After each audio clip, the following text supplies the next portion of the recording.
Media Vietnam kepanasan lihat kemenangan timnas Indonesia atas Myanmar sampai mengejak bilang skuad Garuda itu lemah. Kemenangan perdana timnas Indonesia di grup B ASEAN Cup atau Piala AFF tahun 2024 atas Myanmar mendapat ejekan media Vietnam.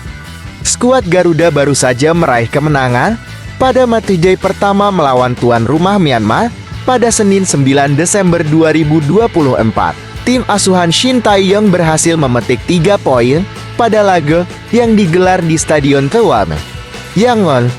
Di babak pertama, Indonesia gagal memanfaatkan peluang-peluang emas yang tercipta. Skor Indonesia vs Myanmar tetap 0-0 sampai babak pertama berakhir. Pada babak pertama, permainan timnas Indonesia terlihat lebih mulus setelah Shin Tae-yong melakukan pergantian pemain. Asnawi Mangkualam, Rafael Struijk, dan Victor Dethan dimainkan di babak kedua. Skuad Garuda akhirnya bisa memecah kebuntuan di menit ke-76. Berawal dari lemparan ke dalam Pratama Arhan yang coba disambut Kade Arel. Pemain muda asal Bali itu menyodorkan bola ke sang kapten timnas Indonesia yang melepaskan tendangan ini. Gol sematawayang Asnawi Mangkualam tersebut pada akhirnya yang membuat timnas Indonesia berhasil meraih poin penuh. Hasil gemilang yang diraih Asnawi Mangkualam di KK ini ternyata cukup mendapatkan sorotan dari media luar, salah satunya Vietnam. Media Vietnam ikut memberikan komentar terhadap pertandingan timnas Indonesia kontra Myanmar. Seperti biasa, salah satu media lokal Vietnam itu lagi-lagi mengejek skuad Garuda.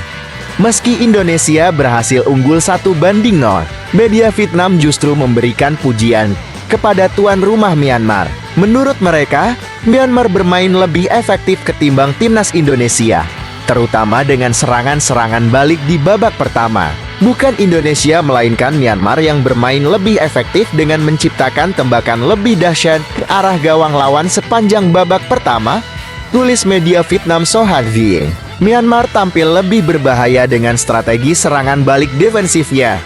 Tepat pada menit keempat, mereka sempat mendapat situasi mengancam gawang Indonesia. Lanjut media tersebut, Soha Vien juga menyebut salah satu peluang emas Myanmar adalah saat tembakan mereka membentur mistar gawang timnas Indo. Situasi paling menyayangkan Myanmar di babak pertama adalah ketika bola membentur mistar gawang Indonesia pada menit ke-38, kata Sohardi. Di sisi lain, media tersebut malah menilai timnas Indonesia harus terengah-engah untuk bisa mengalahkan Myanmar. Meski tim asuhan Shin Tae-yong tetap menunjukkan kualitasnya sebagai tim yang lebih diunggulkan. Rafael Struijk disebut mengalami banyak kesulitan. Kemenangan Garuda atas Myanmar ini juga dinilai sebagai ancaman dari timnas Indonesia untuk Vietnam yang akan bertemu di laga selanjutnya.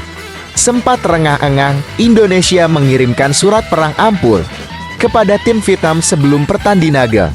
Tulis media Vietnam lagi, meski mengalami banyak kesulitan, tim Indonesia tetap menunjukkan kualitas sebagai tim unggulan, sehingga meraih kemenangan penting sebelum menghadapi Vietnam, imbuhnya.